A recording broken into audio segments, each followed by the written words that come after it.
Salut Sophie. Salut Florian. Et bonjour à tous, bonjour à toutes et bienvenue dans ce nouvel épisode du Courrier de la Sterne. Vous êtes en hiver dans l'hémisphère nord.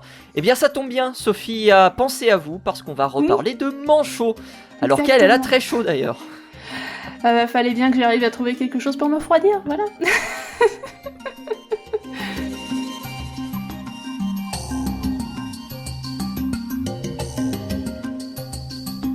Comment ça va Sophie ? Bah écoute, chaudement du coup, voilà. Et donc du coup tu reparles de manchot. Voilà. Ça va me faire plaisir, c'est un de mes sujets phares, vous le savez maintenant, voilà. Et toi tu nous parles de quoi ce soir ? Moi je vais reparler de notre tout premier épisode du Courrier de la Sterne ensemble. Puisque j'avais parlé du Pitoy bicolore. Donc je vais reparler du Pitoy bicolore. Et voilà, de ces autres apparentés vénéneux. Sauf qu'on va en parler, on va dire, en un peu moins bien, parce qu'on va surtout parler de trafic finalement d'animaux, en tout cas vente d'animaux en Indonésie, puisque le pitoy est un oiseau à la mode. Eh ben quel sommaire ! Eh oui, quel sommaire. Mais d'abord, ce sommaire, il y a la rétro. Exactement. Qu'est-ce que tu as découvert, Sophie, d'intéressant ? Alors, des petites news, vite fait, je vais pas en parler beaucoup parce que c'est quelque chose qu'on connaît déjà, mais c'est juste que cette fois-ci, ça a été démontré scientifiquement.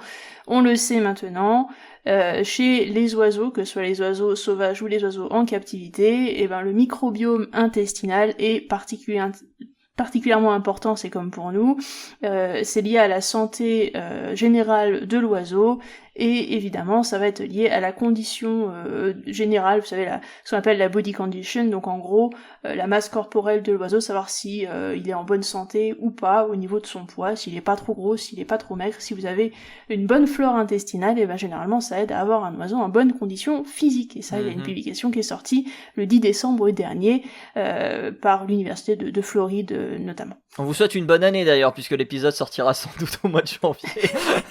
C'est exact, oui exact. Est-ce qu'on fait un épisode spécial bonne année ou bien non, vaut mieux pas. Vu ce que j'ai trouvé cette dernière semaine sur les oiseaux et Noël, vaut mieux pas. Mais... Ah oui, mais peut-être pas, oui. Toi, tu sais, les auditeurs sauront peut-être un jour, mais... Exactement. Et toi de ton côté ? Moi de mon côté, je vais parler d'hybridation, sujet que tu aimes beaucoup, avec une petite étude qui a été réalisée sur la bergeronnette. Et laquelle ? La bergeronnette grise, Alba et son autre sous-espèce qui est Personata. Donc une sous-espèce grosso modo en Europe de l'Ouest, une sous-espèce en Europe de l'Est. Et on a essayé de voir un petit peu si on avait des hybridations. On a observé qu'il n'y avait pas spécialement d'hybridation entre ces deux espèces. Ce qui pose la question de savoir si on doit les... Enfin, ces deux sous-espèces, pardon. Ce qui pose donc la question, on l'avait soulevé ensemble il n'y a pas longtemps, Sophie, de savoir si, eh bien, on les considère maintenant comme deux espèces à part entière ou pas, sachant que... selon les observations, mais on va dire que c'est pas spécialement une surprise, les partenaires, donc les femelles, choisissent généralement les mâles en fonction du plumage de leur tête et de l'intensité du plumage de cette tête, du moins chez la bergeronnette grise et évidemment toutes ses sous-espèces. D'accord, très bien. Mais c'est super intéressant aussi. Petit papier sur un oiseau qu'on n'a jamais évoqué d'ailleurs, pourtant très commun en France, la bergeronnette. Oui, bergeronnette grise, très très commun, très connu. On l'appelle la hoche-queue en anglais d'ailleurs. Oui, absolument. On a parfois ce terme aussi pour le rouge-queue, étant donné que le rouge-queue hoche la queue aussi. Et oui. Moi, je l'appelle personnellement le radar, parce que elle bouge la queue et en fait, ça fait comme les chauves-souris, tu sais, qui émettent de plus en plus d'ultrasons au fur et à mesure qu'elles se rapprochent de la proie, jusqu'à ce que la proie soit attrapée. Et ben la bergeronnette, elle fait la même chose, elle bouge de plus en plus la queue. Et quand elle a attrapé sa proie, paf, elle s'arrête. Voilà, c'est... Et je crois qu'on n'a pas d'explication sur ce comportement. Voilà. Donc, j'aime beaucoup ma définition du radar. Donc pour toi, c'est un radar de queue. C'est noté. Un radar de queue. C'est plutôt un radar de détection de proie. Plutôt ça. Mais par l'arrière-train uniquement. Exactement. Sophie, autre information. Alors moi, on va partir du côté de l'hirondelle rustique ou l'hirondelle de cheminée, si vous la connaissez. Et bon, vous devez la connaître, il y en a pas mal en France quand même, finalement. Et il semblerait que dernièrement, cette espèce d'hirondelle a décidé de former 2 sous-espèces et de diverger, et donc ça offre, pour les gens de l'université du Colorado en tous les cas, une vue directe sur la spéciation de 2 espèces, donc le phénomène de séparation d'une espèce en 2 en l'occurrence, et chez l'hirondelle de cheminée, ça va être en l'occurrence 2 sous-populations de cette hirondelle qui sont en train de diverger les unes des autres, parce que, en l'occurrence, il y a certains traits qui sont préférés par les femelles d'une population et certains traits chez les mâles qui sont préférés par les femelles de l'autre population. Ce qui donc va possiblement engendrer 2 espèces différentes, à condition bien sûr que les 2 espèces ne se mélangent plus. Incroyable. Voilà. Moi je vais terminer, puisque j'avais que 2 petites news, mais je vais terminer par une bonne nouvelle. Ah mais oui, on les aime les bonnes nouvelles. Tu connais Wisdom, Sophie? Oui. L'albatros. Mais oui. Eh ben, cet albatros est de retour sur l'atoll de Midway. Et la particularité de Wisdom, c'est qu'elle aurait, je mets ça en conditionnel parce que elle a été baguée aux alentours de 1955-1956, on ne connaît pas son âge précis, 74 ans. Et c'est pas mal quand même. 74 ans pour un albatros de Laysan. Ou de Laysan, je ne sais plus comment ça se prononce, et c'est eh bien une femelle qui est encore en capacité de produire, de se reproduire et d'élever les petits, voilà. Girl power. Exactement. On l'a baguée en 1955 ou 56 et depuis, eh bien, elle revient à chaque fois sur l'atoll, et c'est toujours une petite, comment dire. C'est une expérience quand elle revient. Expérience, mais ça donne le sourire, quoi. Et oui, c'est une bonne nouvelle. C'est une vieille amie qui revient, quoi. Ouais. Donc voilà, petite bonne nouvelle. Alors ça date du 26 novembre dernier, le communiqué de cette première vue de Wisdom. Mais voilà, je me permets d'en parler parce c'est que top, ça. c'est une super histoire qu'on pourrait creuser un peu dans le courrier de la Stern, mais bon, on verra peut-être ça à un moment venu. Ah oui, ça ferait bien peut-être pour son 100e anniversaire si elle tient jusque-là. Ça fait 26 ans d'émission, Sophie, je ne sais pas si tu t'en rends compte. Moi je dis, écoute, il faut viser loin, il faut avoir des idées de grandeur, il faut y aller. Le courrier de la Stern écouté dans 150 pays, diffusé en 18 langues. Absolument. En direct, évidemment. Moi qui parle en javanais, toi qui parles en espagnol. Oui. Je suis sûre que ça pourrait se faire. En vrai. Ouais, ça va être un peu long quand même. Hein. Écoute. La langue des oiseaux, c'est universel. C'est vrai. Dernière news pour toi, Sophie, ou pas? Alors, juste une petite anecdote vite fait. Je sais pas si vous avez suivi le concours des Miss France dernièrement, mais en l'occurrence, il y en avait une qui se disait qu'elle était ostéopathe pour aigle. Effectivement. Alors, ça m'a fait rire. Tu as partagé la publication sur les réseaux. C'est vrai, mais j'en avais pas parlé dans le courrier de la Stern et j'avais oublié, et je me suis dit, bon voilà, c'est la petite news qui fait rire. Voilà, c'est mignon. J'avoue que je comprends pas trop comment ça peut se produire, sachant que la plupart des oiseaux de proie ont une sainte horreur qu'on les touche. Mais ça, c'est mon background de fauconnier qui parle ici. Voilà, après... Je pense qu'il est légitime, hein, honnêtement. Il y a peut-être d'autres personnes autre part qui ont d'autres expériences. Après, tu voudrais dire qu'elle aurait menti, Sophie? Écoute, je n'en sais rien. Si c'est un moyen d'aller gagner des sous pour sa part, autant qu'elle arrive à trouver un moyen de survivre. Je suis même pas sûr, puisqu'elle a perdu l'élection, je crois, de Miss France. Elle a perdu. J'ai pas suivi, j'avoue que c'est pas trop mon truc. Moi non plus. Ça se trouve, les gens vont nous dire, mais non, elle a gagné. Mais écoute, on fera une interview d'elle alors. Mais oui. Mais ça m'intéresse parce que justement, moi je comprends pas, les miens ils détestaient absolument le contact des doigts humains parce qu'après ils étaient obligés de se nettoyer les plumes et tout, enfin bref. Mais c'est parce que tu habites en Afrique du Sud, alors qu'en France les oiseaux, ils aiment être retouchés. Mais c'est en France que j'ai fait mes études de fauconnerie. Oui, mais c'était avant. Maintenant les oiseaux ils aiment plus être retouchés, je ne sais pas. C'est la nouvelle génération. C'est la nouvelle génération, exactement.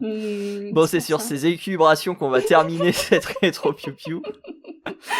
Désolée, c'était pas très scientifique. Et je vais commencer mon Vas-y. sujet. On va revenir un petit peu dans le sérieux et malheureusement un petit peu dans le triste. Je vais reparler donc du Pitoy bicolore. On avait parlé de lui dans le premier épisode qu'on avait fait ensemble, Sophie. C'est un des oiseaux qui est vénéneux. Voilà. Oui. Alors pas venimeux, attention. Sophie, Non. peut-être que tu veux rappeler la différence entre les deux qui est assez simple finalement. Bah, venimeux, c'est quelque chose qui va vous injecter du venin, du poison en l'occurrence, ou alors vénéneux, c'est un truc comme un champignon que vous mangez, et dans ces cas-là, vous l'ingérez tout seul. Voilà, Voilà. et donc l'oiseau vénéneux, le Pitoy bicolore, possède deux couleurs, on va dire caractéristiques dans la nature, le noir et le orange. C'est les couleurs que vous voyez aussi chez des animaux que vous côtoyez, comme par exemple les abeilles ou les guêpes, qui symbolisent d'une certaine manière leur dangerosité.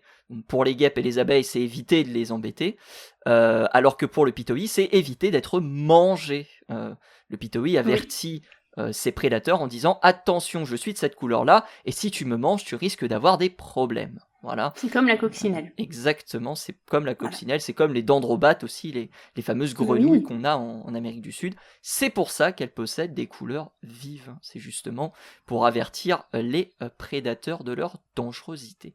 Parenthèse fermée, donc, le Pitoy bicolore.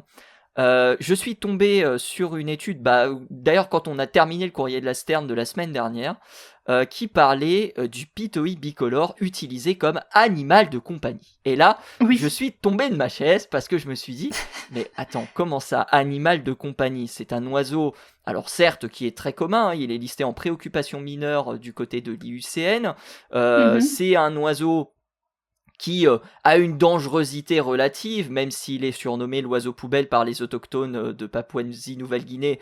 C'est quand même un oiseau qui ne va pas non plus jusqu'à mener à votre mort, en tout cas pour l'instant. Peut-être que ça changera lorsque quelqu'un sera décédé. Voilà, on vous le souhaite pas.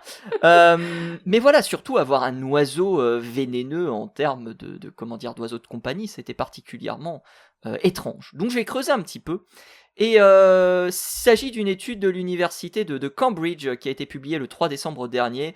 Vincent Nijman et son équipe qui ont donc investigué de 1994 à 2023 les marchés aux oiseaux d'Indonésie. Plus précisément à Medan, on est à Sumatra, à Jakarta, la capitale de l'Indonésie, à Bogor, c'est à l'ouest de Java, à Yogyakarta et à Semarang, c'est dans le centre de Java, à Surabaya, à l'est de Java, et à Denpasar.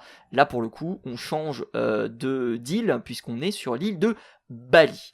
Ce sont donc des marchés qui ont été visités environ une vingtaine de fois au cours de cette période. 800 sondages qui ont été réalisés lors de ces 20 années. Et puis à partir de 2015, ils ont rajouté dans l'équation le facteur en ligne. Puisque les sites marchands commençaient à se démocratiser. On pouvait vendre maintenant des oiseaux sur Internet, voilà, comme vous achetez, je ne sais pas moi, des livres, des jeux vidéo, des films, des outils de jardin ou je ne sais quoi d'autre, des vêtements ou autres. Et là, on achète des oiseaux qu'on peut par la suite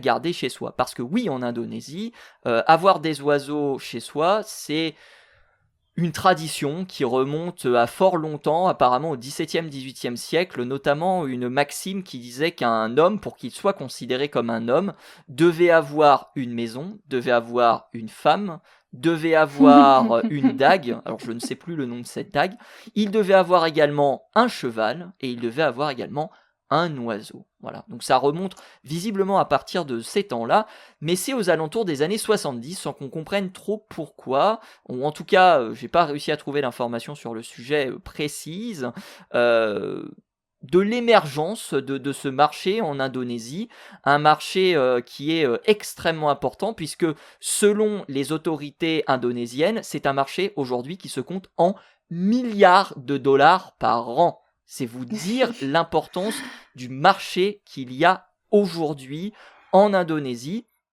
Alors c'est un marché évidemment d'oiseaux, mais c'est un marché aussi de tous les accessoires dont ont besoin les personnes pour maintenir les oiseaux en cage, pour les nourrir, pour les soigner. Donc il y a tout un commerce qui s'articule autour de cela. Il y a un concours qui est organisé chaque année qui s'appelle le Piala Raja, qui a lieu donc sur une journée, un week-end, en tout cas sur quelques jours. Qui n'est pas à confondre avec la Coupe du Roi, qui porte le même nom, mais qui est la finale, je crois, de la Coupe de foot d'Indonésie, qui a peut-être lieu au même moment. En tout cas, de ce que j'ai vu lors des précédentes années, les dates collaient. En 2023 par exemple, le Piala Raja pour les oiseaux avait lieu en septembre et je crois que la finale était pas très loin derrière. Donc grosso modo, à quoi consiste ce Piala Raja? On expose ses meilleurs oiseaux et celui qui chante le mieux, il repart avec un prix. Voilà, c'est tout simple. Celui qui piaille le mieux, en fait. Celui qui piaille le mieux, exactement, repart avec un prix. Et là, vous allez me dire, mais pourquoi du coup le Pitoi bicolore? Déjà parce que le Pitoi bicolore c'est un passeriforme, il faut pas l'oublier, c'est un oiseau qui fait partie de cette famille des oiseaux chanteurs, et il chante même d'ailleurs plutôt très bien. Et il chante tellement très bien qu'on le compare à un autre oiseau, le bulbul à tête jaune, qui ne ressemble absolument pas au Pitoi bicolore, je trouve. Mais c'est un oiseau qui est très populaire, qui est très cher en Asie du Sud-Est. Pourquoi il est très cher? Eh bien tout simplement parce que il est devenu rare dans la nature et on le trouve sur les marchés principalement. Et donc en raison de la surexploitation, de la hausse de la demande et finalement de la baisse de la possibilité d'avoir l'oiseau en sa propriété, eh bien les prix ont flambé. Et donc le Pitoi bicolore est un oiseau qui, entre guillemets, remplace cet oiseau-là. Alors, il n'y a pas que le Pitoi qui est pris aussi dans les marchés indonésiens et sur Internet. Il y a aussi d'autres de ses compagnons, l'Ifrita notamment, l'Ifrita de Kowal, qui pareil, lui aussi est un oiseau vénéneux. Et on a, donc j'ai parlé du Pitoi bicolore, on a aussi le Pitoi variable. Alors là, c'est un peu le bazar parce que le Pitoi variable, c'est soit une espèce, soit un ensemble de sous-espèces en fonction de ce qu'on peut lire. Voilà, apparemment en 2013, le Pitoi variable a été séparé en 2 sous-espèces qui elles-mêmes étaient séparées en 3 sous-espèces de ce que j'ai compris. Bref, c'est un bazar, vous en avez l'habitude. Une fois qu'on a dit ça, concrètement, le Pitoi, est-ce qu'il se vend bien sur les marchés? De 1994 à 2014, aucun Pitoi n'avait été trouvé sur les marchés. Et à partir de 2015, 133 Pitoi ont été retrouvés sur 12 marchés et 199 transactions ont été réalisées en ligne. Tout partirait visiblement d'un post qui a eu lieu aux alentours de 2013, voilà, prônant justement la qualité sonore de cet oiseau. Et il y a un chiffre absolument ahurissant, Sophie, puisque les chercheurs de cette étude ont estimé que dans tous ces marchés aux oiseaux, dont certains sont extrêmement célèbres en Indonésie, ils pensent avoir vu plus de 800 000 oiseaux sur les 25 ans, les quasiment 30 ans, pardon, de l'étude. C'est juste absolument gigantesque. Donc, ces oiseaux, ils étaient commercialisés pour un prix qui oscillait généralement. Alors, je retrouve aussi mes notes, excusez-moi, parce que j'ai beaucoup de notes sur ce... Tu as beaucoup lu. J'ai beaucoup lu, effectivement. 93 à 185 $. Voilà. Donc, si vous avez entre 93 et 185 $, sachez que vous pouvez avoir un Pitoi bicolore. Félicitations. Mais alors, la question que je me pose, arrête-moi si je te coupe, mais est-ce que tous ces Pitoi bicolores et tous ces autres oiseaux là qui sont sur les marchés, j'imagine que c'est du capturé dans la nature, tout ça. C'est absolument capturé dans la nature, Sophie, tu as totalement raison. Mais le problème étant que la CITES, elle a finalement assez peu de choses à dire sur ce sujet.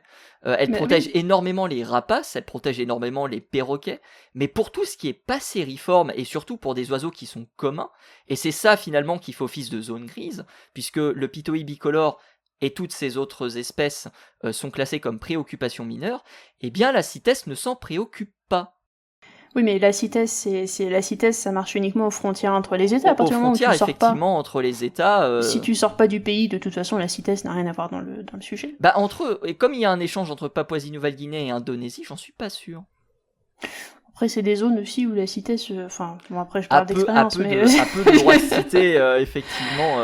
Il y a des zones grises comme ça dans le monde. Effectivement, on pas vraiment beaucoup de paroles. Néanmoins, il y a quand même 2 Songbird Trade Crazy Summit qui ont été organisés en 2015 et en 2017. Et puis, plus rien. Donc, est-ce qu'il y a eu des pressions des États? Est-ce que ceci? Est-ce que cela? On ne le saura peut-être jamais. Mais ça partait en tout cas d'une bonne intention. Alors, autre chose intéressante à dire, c'est un peu décousu, je m'en rends compte et je m'en excuse.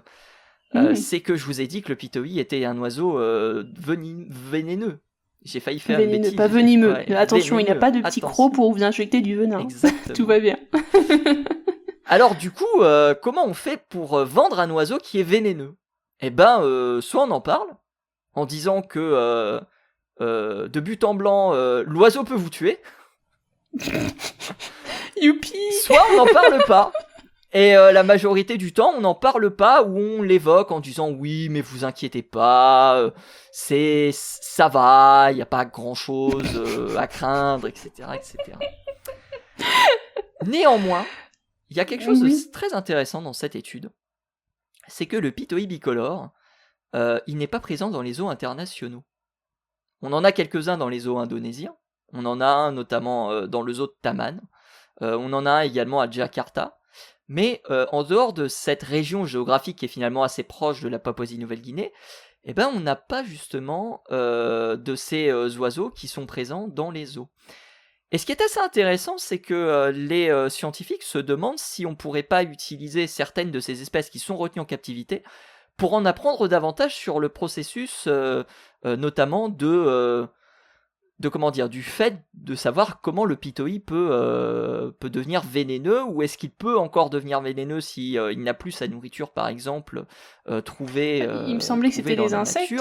Effectivement, c'était les insectes dans la nature qui lui procuraient cette bactracotoxine, qui est d'ailleurs la même molécule que vous retrouvez chez les grenouilles d'Amérique du Sud, les tendrobates. C'est une version différente, mais en tout cas, c'est, on va dire, peu ou prou la même molécule. Et donc, les chercheurs se sont demandé s'il n'y avait pas la possibilité, à terme, de pouvoir réaliser des études, justement, sur ces oiseaux qui sont maintenus en captivité dans les zoos, d'autant que les individus qui sont dans la nature sont des individus qui sont très difficiles à capturer pour les chercheurs et les scientifiques. Étant donné que la Papouasie-Nouvelle-Guinée est une zone particulièrement, on va dire, escarpée, particulièrement luxuriante, quand bien même on a beaucoup de déforestation qui est menée notamment, je crois, dans la partie nord de l'île, si je dis pas de bêtises. Mais ça reste quand même un endroit assez difficile d'accès, et étudier un oiseau de cette manière-là, pourrait être une bonne façon aussi de faire progresser la recherche autour de cet animal. Donc voilà un petit peu pour le pitoï, voilà un petit peu pour les marchés d'Indonésie, qui aujourd'hui pourraient être, on va dire, pourraient nous rendre colériques quand on entend le chiffre de 800 000 oiseaux. En Indonésie, le discours qui est fait par des passionnés d'oiseaux, il y a un super article qu'on vous fournira évidemment dans la description en plus de l'étude de Ben Mirin en date du 25 septembre dernier, qui s'appelle Inside the Indonesian Songbird Trade, qui justement est allé interroger à la fois des ornithologues et à la fois des gens qui pratiquent justement ce commerce. Et grosso modo, les gens qui pratiquent ce commerce se disent oui, mais dans la nature, ces oiseaux meurent. Ces oiseaux meurent, la déforestation est très importante dans ces pays, Bali est une catastrophe écologique à lui tout seul, notamment à cause du tourisme. Peut-être que Sophie, tu en as déjà entendu parler, mais Bali c'est vraiment quelque chose de désastreux. En dehors de la carte postale, c'est pas forcément une île formidable dans laquelle on peut vivre. Et donc, eh bien, ces personnes-là se portent garant finalement des oiseaux en disant que là, ils vont avoir justement la possibilité de survivre. Le problème étant que ces oiseaux ne se reproduisent pas, donc du coup, ils ne peuvent pas perpétuer leur espèce et vont finir sans doute par disparaître si on ne fait rien. Exactement. C'est un peu un problème. Donc bon. À force de prélever dans la nature, on va juste retirer tous les individus qui sont en âge de se reproduire dans la nature, parce qu'évidemment, ils prélèvent pas des jeunes au nid. Enfin, j'imagine que c'est les adultes qui vont prélever, parce que du coup, tu peux avoir le champ. Ça, j'ai pas ces informations-là. Peut-être. Après, je ne sais pas. Puis c'est plus simple aussi de s'occuper d'un adulte que de s'occuper d'un poussin, où là, faut le nourrir très très régulièrement, avec des choses adaptées en fonction de l'espèce aussi. Et puis bon, c'est compliqué, il peut mourir facilement, donc c'est plus simple de maintenir un adulte en captivité que de maintenir un poussin, ça c'est sûr. Donc à force de retirer tous les adultes en âge de se reproduire de la population, on va finir par ne plus rien avoir. C'est ça. Puis c'est tout. Et si vous vous posez la question de savoir pourquoi le pitois bicolore maintenant est devenu, on va dire, si populaire, c'est parce que des oiseaux qui étaient communs à l'époque ne le sont plus aujourd'hui, et donc on doit remplacer ces oiseaux par d'autres. Et le pitois bicolore ayant malheureusement pour lui un chant agréable, eh bien c'est un oiseau qui est un oiseau de choix pour les Indonésiens. Pauvre bête. Pauvre bête, effectivement. Il y a des discussions qui sont entamées entre les ornithologues, il y a des réserves qui sont mises en place, il y a des discussions qui sont faites, mais on est encore très très très très loin d'aboutir à quelque chose, on va dire, de pérenne pour les oiseaux. Ça prendra énormément de temps. Quand on voit que le Crisis Summit au niveau des passeriformes a été, on va dire, évaporé en l'espace de quelques années, et que il faut aussi le rappeler, cette économie autour de l'oiseau pèse des milliards de dollars, et que l'argent est aussi quelque chose qui fait vivre l'Indonésie. Ce sont des considérations également à prendre des deux côtés. Comme on l'avait dit, il y a des considérations éthiques, tu fais bien de le souligner, tout ça, c'est facile de dire il faut arrêter le trafic, et d'ailleurs c'est pas un trafic vu que c'est tout à fait légal au niveau de l'Indonésie. Ah oui, totalement, oui, il y a des marchés, vraiment, c'est à ciel ouvert, et il y a même des gens qui se battent, qui doivent être séparés par les policiers pour... c'est des marchés, c'est des marchés normaux. Mais il n'y a pas si longtemps, sur l'île de la Cité, à Paris, on avait un marché aux oiseaux. Et oui, qui a été arrêté en 2023, je crois. Si je dis pas de bêtises. C'était pas plus tôt 2023, non, t'es sûr 2023 pour moi, l'un des articles que j'ai consultés. Je pensais que c'était plus vieux. Donc, comme quoi on critique, enfin en tout cas on fait l'état de ce qui se passe en Indonésie, mais en France on avait quand même encore ce genre de marché qui avait lieu. Alors, c'est beaucoup moins spectaculaire qu'en Indonésie. C'était un peu encadré aussi. C'est aussi plus encadré, il faut le dire. Bon, là, le problème, c'est que, en France, normalement, les espèces protégées n'avaient pas lieu d'être sur ce marché-là, mais bon, c'est vrai que c'est toujours un problème quand on a une offre et une demande pour des espèces comme ça détériore le milieu naturel, quoi qu'on fasse, hein, c'est comme ça. Mais tu fais bien aussi de soulever le problème des zoos qui pourraient accueillir des espèces comme celle-ci, et c'est vrai que c'est une bonne remarque. Mais je pense que on est à plus de 10 000 espèces d'oiseaux en tout dans le monde. 11 000. N'oublie pas notre dernier épisode. C'est vrai. Et je pense que ça devient... Enfin, pour faire partie de l'industrie, c'est compliqué d'avoir toutes ces espèces-là de par le monde disponibles, et ça demande un peu plus que juste d'avoir une population en captivité dans un zoo, parce que dans ces cas-là, de toute façon, on maintient pas grand-chose, vu que c'est une population qui va finir par s'éteindre à cause de la consanguinité et du manque de nouveaux individus, donc on peut pas non plus faire ça. Absolument. Ça voudrait dire qu'il faut beaucoup de zoos qui décident de s'occuper de beaucoup d'espèces à la fois, pour arriver à sauvegarder toutes les espèces dans le monde, ce qui va devenir compliqué. Et puis il y a un autre problème, c'est qu'on liste par exemple le pitois bicolore en préoccupation mineure, on connaît pas les effectifs de l'oiseau. Et non. On les estime, mais on est absolument incapable aujourd'hui de déterminer combien d'individus à la louche, hein, c'est toujours une estimation assez large, on a encore présent Papouasie-Nouvelle-Guinée et en plus de ces marchés en Indonésie. Et peut-être qu'en réalité, les chiffres sont beaucoup plus alarmants, c'est généralement d'ailleurs le cas, que ce que l'on pense, quoi. Donc il y a aussi ça à prendre en considération. Mais le fait que ça revenait à on est très très long sur ce sujet. Il est intéressant. Ouais, il est très intéressant. C'est pour ça. Mais le fait que la remarque était sur le fait que la CITES ne s'en préoccupait pas parce que c'était des espèces en préoccupation mineure, revient finalement à reparler du cas notamment du moineau domestique, qui est un oiseau très très commun, hein, évidemment, mais qui est en train de voir sa population drastiquement s'effondrer. Mais comme on le considère encore en préoccupation mineure, tout va bien. Voilà. Donc il y a aussi une réflexion à avoir là-dessus sur c'est pas parce qu'un oiseau n'est pas menacé qu'il faut pas prendre de mesures justement pour éviter qu'il disparaisse, quoi. C'est plus compliqué que ça, mais bon, après c'est encore le problème des gens qui s'occupent de ça. C'est tellement difficile, il y a tellement de paramètres à considérer que c'est un métier, hein, y a rien à faire. Bien sûr. Et attention, c'est pas une critique, hein, non du tout, que j'aimais si des collègues ornithologues nous écoutent, c'est absolument pas une critique. Of course not.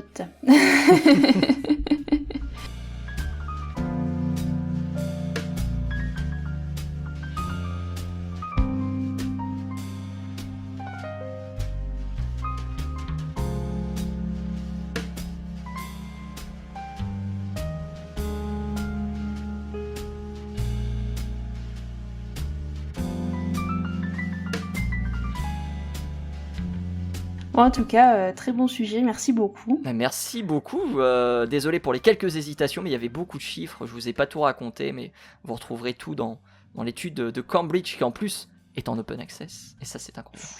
Mais c'est merveilleux. Sophie, on traverse l'océan Pacifique, Indien plutôt, pour aller du coup du côté des manchots. Oui, mais alors on va du côté du manchot empereur cette fois-là, donc on est un peu plus loin. J'avais envie de parler d'une étude qui a été réalisée par une équipe internationale, mais qui est notamment dirigée par un scientifique au synchrotron à Grenoble en France, ce qui me semblait intéressant quand même. Et alors le scientifique lui-même n'est pas du synchrotron, mais en tout cas c'est là-bas que la majorité de l'étude a été faite. Et c'est une étude qui est très intéressante parce qu'elle concerne un sujet d'actualité qui est le mercure. Alors le mercure, vous le connaissez parce qu'on en a parlé pas mal dans les médias, c'est quelque chose qui va se retrouver dans vos boîtes de thon, c'est quelque chose qui va se retrouver dans le poisson que vous achetez chez le poissonnier, c'est des trucs qui généralement polluent l'environnement et qu'on n'a pas trop envie d'avoir dans son assiette. Et pour une bonne raison, c'est qu'une fois que le mercure il rentre dans un organisme, il est très très très difficile de s'en débarrasser. Alors, chez les mammifères, et notamment chez l'humain, il y a un ou deux moyens de s'en débarrasser, mais qui sont pas toujours très très très efficaces. Vous en débarrassez notamment par les cheveux, en tant qu'humain. D'accord. Mais voilà, mais c'est juste une toute petite proportion, donc le reste va rester dans votre organisme jusqu'à votre mort, ce qui fait que d'ailleurs certains cadavres peuvent être contaminés par du mercure, et on a des problèmes à cause de ça d'ailleurs. Parce qu'une fois que c'est relâché dans l'environnement, ça contamine l'environnement, donc voilà. Okay. C'est un problème. Et le mercure, si vous en avez trop... pour la personne qui est décédée. Oui, eux, du coup, c'est plus trop leur problème, mais pour les autres derrière, par contre... Et le souci, c'est que une quantité trop importante de mercure dans votre organisme, ça peut engendrer pas mal de soucis, et notamment des soucis au niveau du système nerveux central, donc sur votre cerveau, et sur tous vos nerfs, et ça peut, notamment pendant le développement du fœtus, de l'embryon, voire même du jeune enfant, ça peut être lié à des soucis de retard mental, par exemple, et des trucs pas très très top, notamment avec des problèmes nerveux, ce qu'on appelait précédemment la tremblote et ce genre de choses, voilà, ça c'est plus ou moins lié aussi à une intoxication au mercure de temps en temps. On a quelques médicaments actuellement qui sont utilisés pour la détoxification dans des cas où vraiment l'individu souffre d'une intoxication au mercure, mais c'est des traitements qui sont très lourds, c'est des traitements qui sont compliqués à mettre en place et qui peuvent mettre en danger la vie des patients si jamais c'est pas fait correctement. Donc c'est pas simple. Et il y a beaucoup de choses que la médecine essaie de trouver pour essayer de trouver une alternative à ces problèmes de mercure qu'on retrouve de plus en plus dans l'environnement à cause évidemment des activités humaines qui polluent toujours plus la planète parce que c'est comme ça, hélas. On en vient toujours au même point. Et oui. Et ce qui se passe, c'est que le mercure va se retrouver principalement dans nos fleuves, dans nos rivières, et plus tard dans la mer, et va polluer donc la nourriture des poissons, puis ensuite de leurs prédateurs, et va se retrouver en grande quantité dans les tissus des grands prédateurs marins, ou aquatiques en tous les cas, et notamment les manchots en font partie, parce que eux, ils mangent beaucoup de poissons, hein, comme vous le savez, et ils mangent beaucoup de poissons qui sont généralement plus ou moins contaminés au mercure, alors généralement pas énormément contaminés, un poisson tout seul, ça fait pas beaucoup de mercure, mais si vous en mangez plein à la suite, et ben finalement ce mercure va s'accumuler de plus en plus, et ce qui fait que les grands prédateurs, les grands carnivores sont généralement très très touchés par cette intoxication au mercure. Okay. Alors, ils vont pas rester comme ça, les grands prédateurs, ils vont pas juste mourir d'une intoxication au mercure, bien qu'ils le peuvent, mais ils ont des systèmes en place pour éviter justement cette intoxication au mercure et faire en sorte d'éviter que ce mercure n'engendre les problèmes que l'on peut avoir chez l'humain lorsqu'on a trop de mercure. Ils ont des systèmes de décontamination en quelque sorte interne qui vont leur servir à ça. Alors chez les choses comme les baleines, vous allez avoir des pathways, donc des moyens de décontaminer le mercure, en leur ajoutant notamment du sélénium, qui va permettre de créer un solide, une sorte de cristal, si vous voulez, avec du mercure et du sélénium, et qui fait que cette forme-là du mercure, du coup, avec ce combiné au sélénium, n'est plus aussi toxique, et donc permet ensuite d'être évacué. Mais c'est quelque chose qu'on va retrouver principalement chez les grands prédateurs, vraiment au sommet de la chaîne alimentaire, et on va pas vraiment retrouver ça au niveau médian, chez des prédateurs un peu moins importants en quelque sorte, comme chez les oiseaux marins notamment.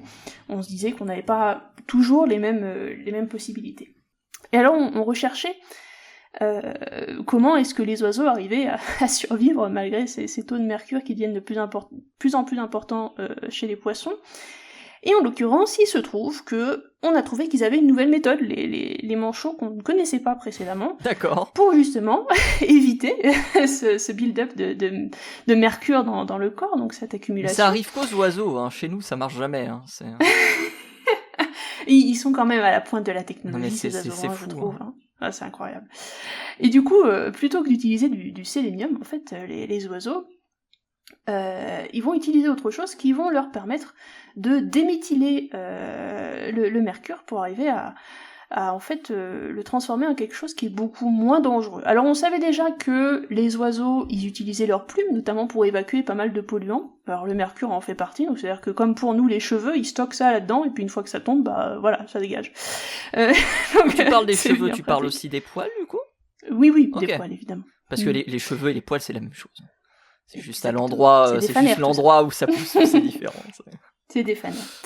Et du coup, en fait, c'est vrai que j'ai pas parlé de ça, mais la forme la plus toxique du mercure, c'est ce qu'on appelle le méthylmercure. Donc, en fait, c'est un groupement avec un mercure, donc un atome de mercure, en l'occurrence un anion, là, dans ce cas-là, et un groupement carbone et 3 hydrogènes d'un côté, donc un anion mercure de l'autre. Et ce groupement-là, c'est l'une des formes les plus toxiques de mercure qu'on peut retrouver, et c'est notamment une des formes de mercure qu'on va retrouver dans la nature, qui va de temps en temps être présente notamment dans les poissons, et qui va donc se retrouver chez les baleines, chez les requins, et notamment chez les manchots. Et donc là, le but c'est d'arriver au niveau de modification moléculaire, hein, pour ceux qui voient pas trop où Sophie veut en venir, mais grosso modo voilà, on a des changements dans les molécules qui font que on transforme la toxicité du mercure en quelque chose qui ne l'est pas. Exactement. Et en fait, le but, c'est de retirer ce groupement carbone et hydrogène du mercure pour arriver à en faire quelque chose d'autre et quelque chose de moins toxique. Et ça, c'était un processus qu'on connaissait pas vraiment chez les oiseaux encore. Et en l'occurrence, c'est quelque chose qui a été découvert donc dernièrement chez les manchots.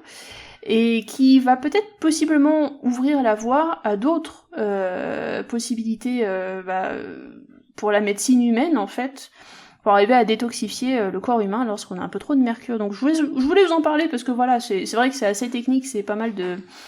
C'est de la biologie moléculaire, c'est de la biochimie, c'est tout ça, donc c'est un peu pointu, mais je trouvais que c'était intéressant de voir les avancées, en fait, des découvertes qu'on peut faire chez les oiseaux, et ce qu'on peut en apprendre, nous, en tant qu'humains, pour l'utiliser en médecine, notamment. Voilà, donc je trouvais ça intéressant. Et du coup, c'est uniquement chez les manchots empereurs, c'est ça ? Alors, pour l'instant, ça a été étudié que chez les manchots empereurs, mais il est fort possible qu'on retrouve ça chez d'autres oiseaux marins, évidemment. D'accord, ok, très bien.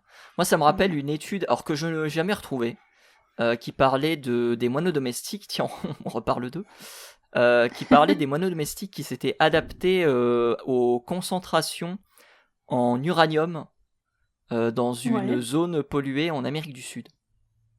J'étais tombé sur cette étude, je ne l'avais pas lue, à l'époque j'avais été subjugué par le sujet, mais je ne l'avais pas lu, je n'ai jamais réussi à remettre la main dessus. C'est intéressant aussi. Donc voilà, ça me rappelle un peu ces adaptations qu'ont les oiseaux. Je crois qu'il y avait quelque chose aussi qui avait été réalisé sur Tchernobyl, si je ne dis pas de bêtises, où on montrait aussi que les animaux s'étaient très très bien adaptés, notamment les geais, parce que l'étude avait été portée sur les geais, je crois. En partie sur les geais, il y avait une 30aine d'espèces, il me semble. Et il montrait effectivement qu'il y avait eu des adaptations par les animaux qui vivaient dans la zone de Tchernobyl. Alors, si je me souviens bien de l'étude, il y avait des adaptations, mais le problème c'était qu'il y avait un très très gros taux de mortalité à la naissance, voire pendant la jeunesse de l'individu, parce qu'évidemment, si l'animal n'est pas bien adapté, il y a une grosse sélection qui va se faire dès le début.